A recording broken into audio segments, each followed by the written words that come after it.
Hay un gran mito sobre el aprendizaje, que la gente no aprende. No, eso es falso. La gente normalmente aprende casi cada día de su vida, pero o no aprende bien, no aprende cosas que se puedan poner en un examen, no aprende cosas que sirvan directamente para generar dinero, simplemente aprenden conocimiento erróneo. O peor aún, aprenden que eso de aprender es algo que solo se puede hacer en un salón de clases. Nunca paramos de aprender, ya lo dije, pero somos inusualmente poco conscientes de ello, y eso irónicamente es uno de los mayores problemas de nuestra educación. Con educación no me refiero a la escuela, me refiero a toda nuestra educación. Así caemos en un sinfín de errores y mitos como aquel que describía Isaac Asimov. Ver a la educación como un castigo para los niños, como si educarse fuera una vergüenza que delata a los ignorantes. O peor aún, ver el conocimiento como una especie de arte innato que si no sale de nosotros o que si lo aprendemos en un salón de clases nos hace inferiores mentales. Ambas son caras del mismo error, creer que nos pueden enseñar sin que nosotros seamos los que aprendamos, o sea que enseñar sea como un acto mecánico en el cual nos meten ideas en la cabeza y ya, sin que nosotros tengamos algún tipo de participación en ello. La muy falsa pero muy famosa idea de que el conocimiento es algo que recibimos y no algo que construimos. Así que deshagámonos de esa falsa idea de que el autodidacta es un ser especial, o uno que debe de hacer oídos sordos al resto del mundo para mantener una falsa e inútil pureza de ideas, que más que una mente pura, lo que tendría sería una mente cerrada. Bien decía Isaac Asimov, la autoeducación es, estoy convencido, el único tipo de educación que existe. Y créanme que no lo decía en balde. Además de tener un doctorado en química, es uno de los autores más prolíficos de la historia, tanto de ciencia ficción como de divulgación. Solo con lo que llegó a escribir se podrían llenar varios libreros. Pero regresemos, ¿a qué se refería él con esta frase? Bueno, ¿qué tal que te digo que ya eres autodidacta, pero probablemente no lo sabías, y que por no saber eso, tu capacidad de aprender se ha visto muy mermada, muy disminuida? Al final, somos nosotros los que aprendemos. El profesor no aprende por nosotros o algo por el estilo, somos nosotros. Y es curioso porque muchas veces de niños sí que aprendemos con métodos más experimentales, más empíricos. Nos caemos, nos raspamos y nos pasa de todo. Pero al llegar a la escuela sucumbimos y adoptamos el método receptivo memorístico, que es, como todos sabrán, escuchar y repetir hasta que podemos repetir sin escuchar. Luego nos enseñan que el conocimiento de la escuela reflejado en nuestras calificaciones vale más que esos otros tantos conocimientos que vamos recopilando día a día. Y eso nos hace absurdamente ignorantes del resto de cosas que estamos aprendiendo. Y todavía peor, cruelmente, quien se abraza al sistema receptivo memorístico sí que puede experimentar una mentira, pues aunque tiene muy buenas calificaciones durante gran parte de su vida académica, al llegar a la universidad o al campo laboral, ve que poco o nada de verdad conoce o sabe, y que su habilidad de adaptación y de evolución es casi inexistente. Así que volvemos a lo mismo, todos somos autodidactas, pero como no lo sabemos, nos abrazamos a un solo modo de aprender, y ese es de verdad nuestro gran lastre. Fuera o dentro de la escuela, nuestra incapacidad de acceder a otros modos de aprender o de simplemente, a pesar de tener otros modos, no tomarlos o darles la importancia adecuada. Pues es el mismo error de un guitarrista que desprecia la educación formal porque cree que su arte será más auténtico si trastea la guitarra hasta que le salga una tonada decente. No, ese es el mismo error. Es decir, un buen autodidacta debe comprender que en ciertos casos el modo receptivo memorístico también es útil, que al final todos estos modos son meras herramientas en su construcción del saber, que él debe de ser como una especie de superviviente en la jungla, que busca todos y cada uno de los recursos posibles para sobrevivir. Un verdadero autodidacta no está peleado con tomar clases, leer libros, copiar y memorizar, pues entiende que uno es autodidacta por hacerse cargo conscientemente de su educación y no por encerrarse en un cuarto solo a intentar dilucidar el significado del universo. Así que concluyamos esta introducción, siendo más que claros, todos somos responsables de nuestra propia educación, todos somos autodidactas, y hasta cierto punto llegamos a decidir si aprendemos para ganar dinero o para ganar calificaciones o para obtener conocimiento. Pero esto nos lleva a una pregunta aún más difícil. ¿Para qué? Sí, ¿con qué fin? Bueno, aquí entra la llamada ética del hacker. Como el conocimiento es tan amplio y multifacético, así como engañoso y delicado, estudiar y educarse, por ejemplo, solo para tener un empleo nos puede arrebatar mucho de nuestras capacidades. Pero estudiar sin rumbo ni motivación también es estéril. En la ética del hacker, el conocimiento en sí es un medio y a la vez un fin. Un hacker, en ideas de Linus Torvalds, no es un sujeto que rompe la seguridad de sistemas informáticos. Eso es un cracker. Sino una persona que por gusto y autorrealización entra a dominar un tema tanto como sea posible. Pueden ser las computadoras, la química, la animación, los videojuegos o la cocina, lo que tú quieras, lo que sea. Eso es lo interesante y lo divertido, y depende de las condiciones de la vida puedes llegar a vivir de ello. Gracias a esta ética es que tenemos mucho de lo que ha sido la revolución digital en sus aspectos más positivos. Todos esos programas gratuitos pero no pirateados normalmente han sido hechos por ese espíritu de código libre, ese espíritu de la ética del hacker. Pero ser un hacker no es tan sencillo como devorar videotutoriales y leer libros. Requiere de la capacidad y la conciencia misma del conocimiento. Algo llamado últimamente como metacognición. Te puede gustar mucho el tema de la ingeniería social, por ejemplo, tanto como para entrevistar, hacer experimentos con una rigurosidad laxa, leer tanto como sea posible y hasta colarte en bibliotecas y otros lugares solo para aprender del tema.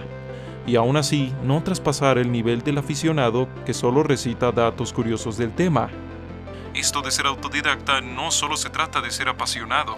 Vaya, te puedes pasar años jugando a ser el autodidacta y aún así no aprender gran cosa por no haber aprendido a aprender. Para aprender a aprender, hay que estudiar al mismo proceso de aprendizaje, al mismo conocimiento y a nosotros mismos. Y cuando digo estudiar, lo digo en un sentido amplio. No hablo de leerlo o de creer que por verlo o escucharlo, por ejemplo en este video, ya basta, que ya lo estudiaste. No, hablo de analizarlo, cuestionarlo, reflexionarlo y hasta de investigarlo. Se trata de saber cómo aprendemos y qué es eso que aprendemos, y no simplemente aprender sin más.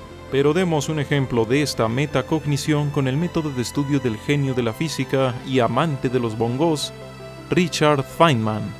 El señor Richard nos propuso 4 pasos que él usaba para estudiar cualquier tema que le interesaba. Primero, elige un concepto que quieras entender. Segundo, en una hoja de papel, intenta explicar el tema como si se lo dijeras a alguien que no sabe nada del mismo.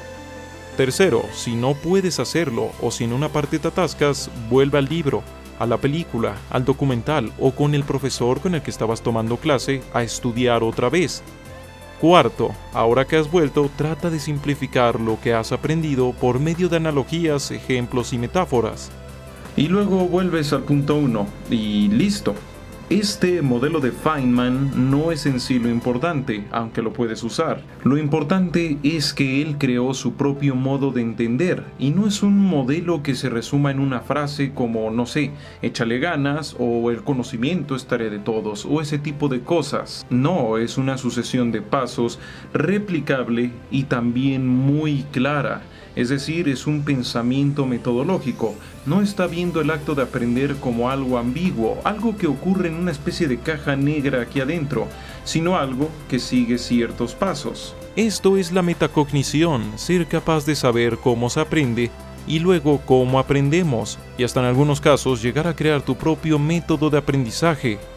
Por ejemplo, mi método es tomar una lectura al azar, leerla, relacionar o descifrar sus conceptos, hacer preguntas usando sus conceptos y luego con estos generar redes que sean capaces de explicar o describir fenómenos. Luego tomar una hebra de esta red y listo, ahí tienen un nuevo video. Por eso varios videos pueden sentirse muy relacionados o que repiten puntos, porque al final de cuentas esa gran maraña es lo que yo llamo mi conocimiento.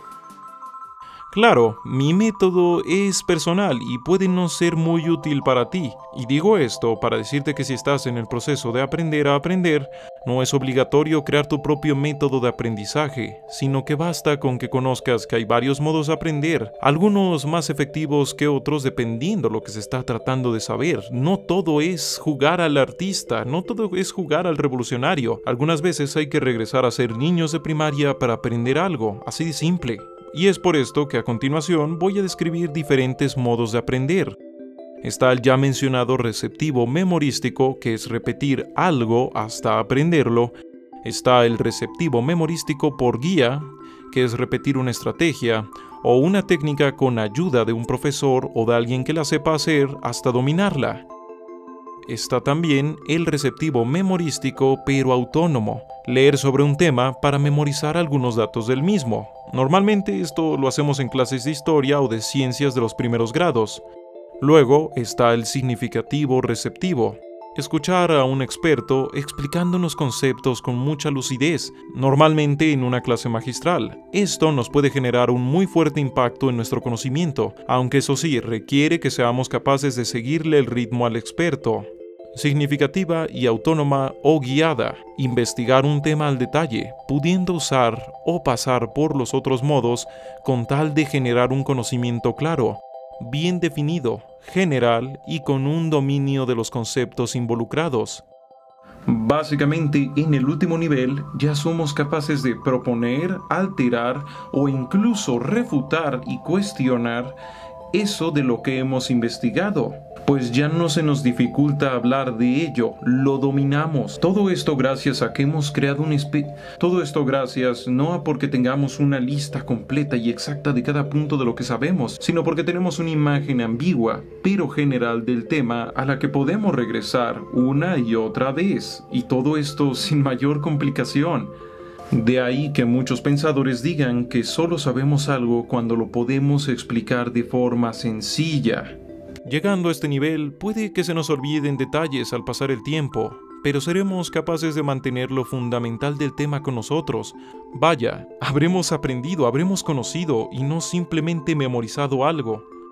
Hay varios modelos, hay varios métodos de aprendizaje, y eso ya es tarea tuya y mía, irlos descubriendo, irlos creando incluso. Lo importante es ver al autodidacta como una especie de constructor que algunas veces usa el martillo y otras veces usa la pala. Algunas veces echa una losa y otras veces alza una pared. O sea que el conocimiento es una tarea variada, es una tarea que requiere diferentes modos y requiere sobre todo mucha conciencia de por qué usamos tal o cual herramienta, no simplemente usarlas y ya. En esto podríamos encontrar por qué a mucha gente le va tan mal en matemáticas, porque confunden o creen que es lo mismo aprender un dato, o sea, memorizarlo, que memorizar una herramienta, como lo vendría siendo, vaya, la suma, la resta, la división, etc. Ya para terminar, 4 cositas más. Aprende que leer no es entender palabras, sino es entender significados y conceptos. Es decir, que al estudiar un texto no hagas eso de nada más andar subrayando a lo loco. Saca tú tus notas, reescríbelo. Segundo, analizar es una de las herramientas principales de todo el proceso de conocimiento. Dividir las cosas o conceptos en partes siempre lo hace todo más sencillo, pero también más específico. Tercero, si quieres llegar a lo más profundo del tema del conocimiento, la disciplina que debes estudiar se llama epistemología. Cuarto y último, por favor, siempre pregúntate las razones o los modos de tu conocimiento y tu educación. No te voy a decir que te preguntes, ¿para qué estoy aprendiendo? No. Lo que de verdad espero es que sin importar en el tema en el que estés, te preguntes, ¿qué estoy aprendiendo? Si haces eso, empezarás a avanzar mucho como autodidacta. Así que para concluir, la educación no se acaba saliendo del salón y no se acaba, sobre todo, terminando la escuela. La educación es algo que seguimos haciendo a lo largo de toda nuestra vida, porque aprender y saber son dos cosas que nos pueden llenar y nos pueden dar gran felicidad, pero también nos pueden dar muchas oportunidades. Bueno, eso ha sido todo por el momento. Si les ha sido útil este video y quisieran ver más de esto, bueno, darle un me gusta, comentar, compartir, pero sobre todo recomendar mi trabajo sería de mucha y de gran ayuda. Este video se hizo a petición de los Patreons, aunque ellos me pidieron un podcast, pero yo les dije, mejor hago un video de estos, queda mejor la verdad. Si tú también quieres apoyarme en Patreon, aquí abajo puedes encontrar el link para hacerlo. Sin más por un momento, se despide César Hernández, también conocido como Esquizofrenia Natural. La realidad es frágil.